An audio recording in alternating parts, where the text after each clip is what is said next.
नमस्कार, मैं हूं प्रीति। आप देख रहे हैं सत्यम समाचार। खबरों में सबसे पहले बात करते हैं जनपद की लोकप्रिय सांसद डिंपल यादव के पार्टी कार्यालय पहुंचने की।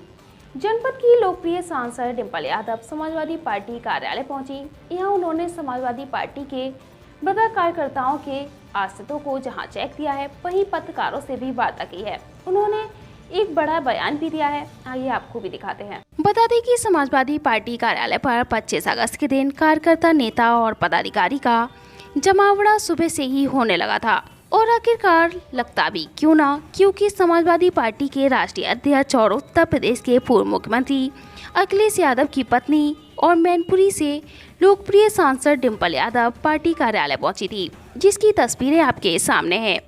उनके पार्टी कार्यालय पहुंचते ही पार्टी की महिला नेत्री और तमाम नेता पदाधिकारी की ओर से गर्मजोशी के साथ उनका स्वागत सम्मान किया गया, जिसकी तस्वीरें आप देख रहे हैं। तस्वीरों में आप देख सकते हैं किस तरीके से राष्ट्रीय अध्यक्ष की पत्नी व सांसद डिंपल यादव का स्वागत सम्मान किया जा रहा है।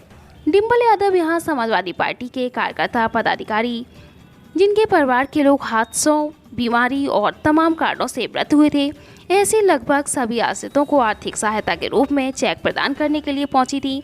यहाँ उन्होंने आश्रितों को चेक दिए। इसके बाद उन्होंने पत्रकारों से भी वार्ता की।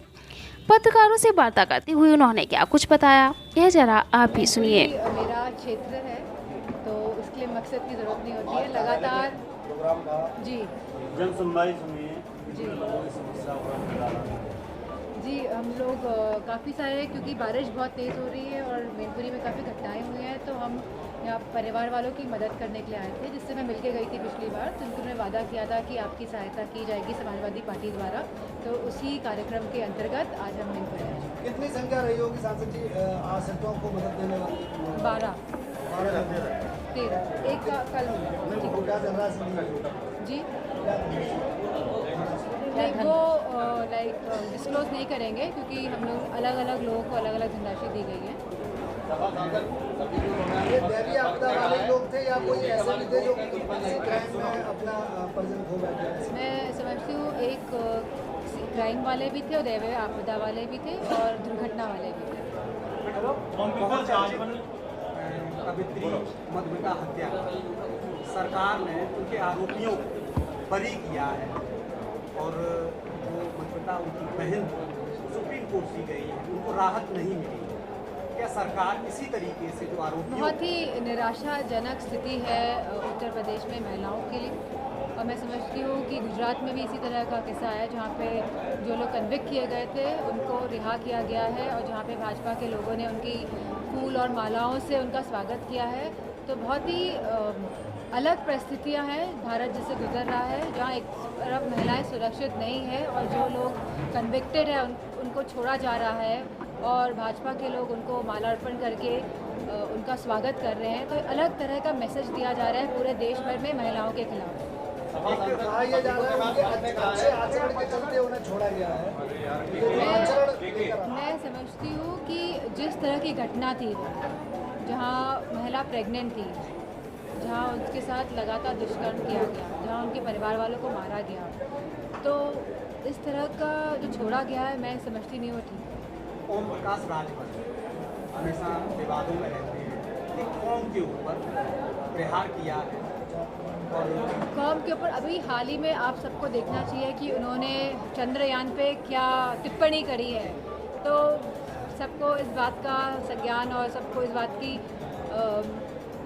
इस बात का पता चल जाएगा कि ओम प्रकाश की खुद की अंडरस्टैंडिंग क्या है मामलों को लेकर।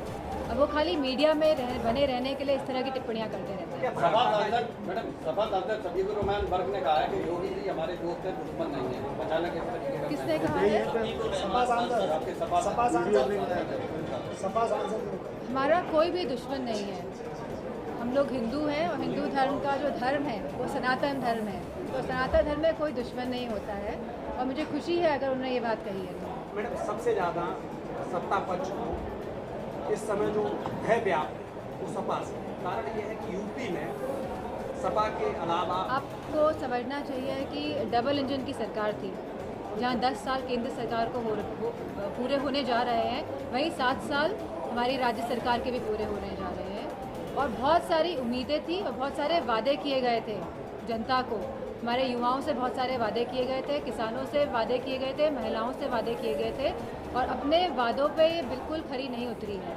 डिम्पल जी 2024 में आप यहीं से इलेक्शन लड़ेंगी या फिर कोई जिला लड़ेंगी, उसको कोई मंथन हुआ अभी तक? नहीं, ये तो पार्टी तय करेगी कि ये चुनाव कहाँ से लड़ना है और लड़ना भी है या नहीं। स्वास्थ्य व्यवस्थाएं जहाँ सबसे ज़्यादा ये सरकार ये कहती है कि जो प्रधानमंत्री स्वास्थ्य बीमा से संबंधित सबसे ज़्यादा जो रिपोर्ट इस समय आई है कि वो सुने हुए हैं, बहुत घोटाले हुए हैं। आप एकदम सही कह रहे हैं।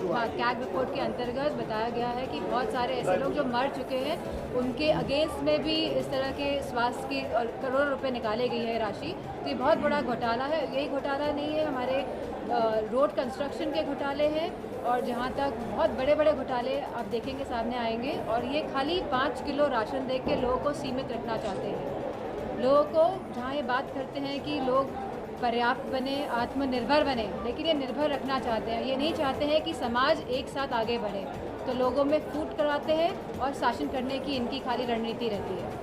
डिम्पल जी आप मैनपुरी के सांसद हैं, लगातार मैनपुरी में प्लॉटों पर और मकानों पर कब्जे हो रहे हैं, हर दूसरी शिकायत एसपी कार्यालय भी ये स्थिति पूरे उत्तर प्रदेश में है कि लगातार प्लॉटों के कब्जे हो रहे हैं और इस तरह की घटनाएं सामने आ रही है। और ये राज्य सरकार लगातार जो ट्रांसफ़र वाली पॉलिसी लेके आ रही है कि परिवार में 5,000 रुपये में ट्रांसफ़र कर सकते हैं, ये क्यों लाई जा रही है बार बार ये पॉलिसी? इसी के अंतर्गत लाई जा रही है। मणिशंकर अय्यर ने प्रधानमंत्री नरसिम्हा राव को भाजपा का पहला प्रधानमंत्री बताया है। मुझे इस बात का संज्ञान नहीं है। अभी एक किताब भी आई है। जी नहीं, मैंने इस बात में मैंने संज्ञान नहीं लिया। मैं देख के मैं गौतम गंभीर भाजपा सांसद ने बताया कि जो मणिपुर में जिस तरह घटना हुई है उसमें अपने आप को भारतीय बोलने में शर्म आती है। तो इस तरह के बयान को भाजपा का सांसद द्वारा आप किस तरह से देखती हैं? मैं समझती हूँ उनमें हिम्मत थी जो उन्होंने प्रखर होकर अपनी बात रखी है, क्योंकि संसद में मणिपुर के 2 सांसद थे और उनको बोलने तक की अनुमति नहीं दी गई। तो आप समझ सकते हैं कि कितना उनको दुख पीड़ा रही होगी कि वह अपने प्रदेश के लिए नहीं बोल पाए। जब पूरी बहस ही मणिपुर में होने के नाम पे शुरू हो गई थी, तो सरकार बहुत ही संवेदनहीन सरकार है। ये किसी के दुख और दर्द को नहीं समझती है, ये खाली वोट बटोरने की राजनीति करती है। इन्हें कोई मतलब नहीं है कि जनता किस हालत में है, कैसी परिस्थितियां हैं, कैसी समस्याओं का सामना जनता को करना पड़ता है। जिस तरह से मैडम चुनाव आयोग के पद के उसमें नियुक्ति को लेकर बीजेपी ने कमेटी गठित करके नगर चुनाव पालिका के उससे सीबीआई को बाहर किया है। इसको लेके आप क्या समझते हैं? क्या इसमें लोकतंत्र क्या बचेगा या आने वाला 2024 का चुनाव प्रभावित कितना होगा?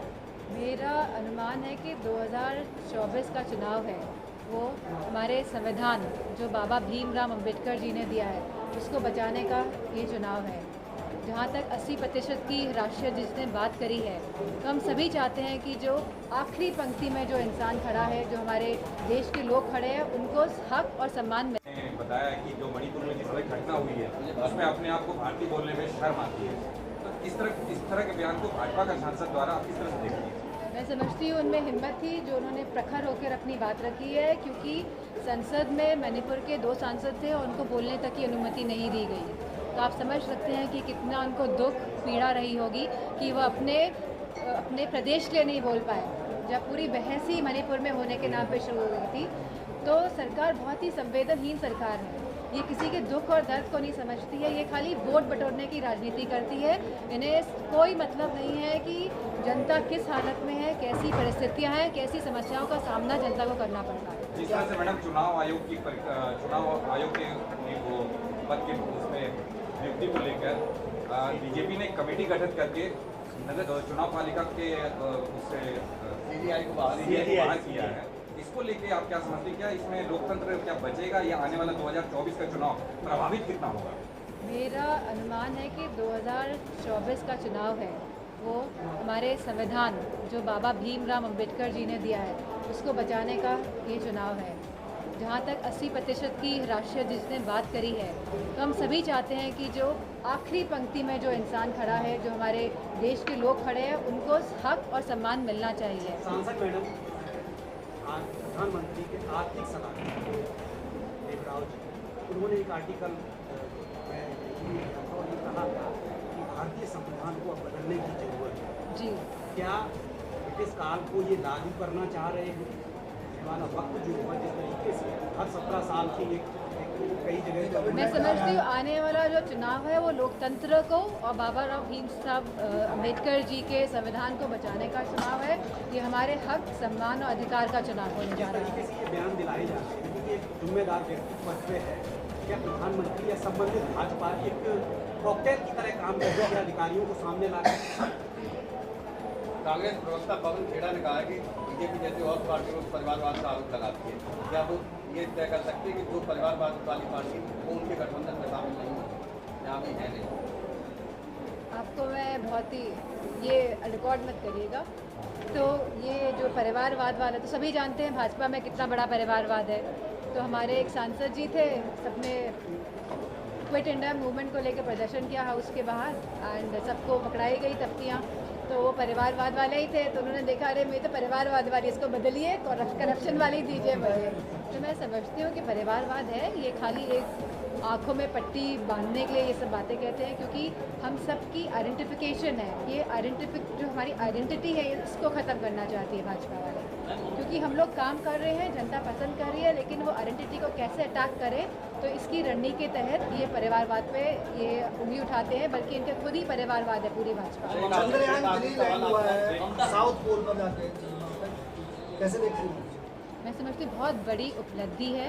हम सभी हमारे इसरो के साइंटिस्ट को, सभी इंजीनियर्स को, लगभग 1000 इंजीनियर्स थे और जितने भी साइंटिस्ट हैं और जितना भी स्टाफ है उन सबको बहुत बहुत बधाई देते हैं। इससे डेफिनेटली हम सबको गर्व महसूस हुआ है कि हमारे भारत ने एक नया मुकाम हासिल किया है। मैडम, विपक्ष गठबंधित होकर एनडीए के खिलाफ चुनाव लड़ने जा रहा है।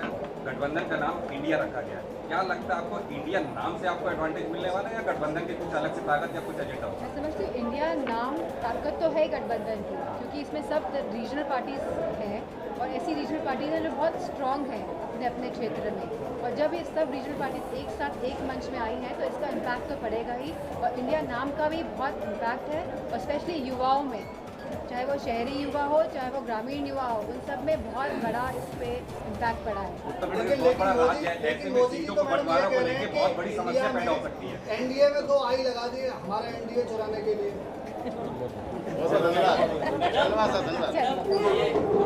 चलो।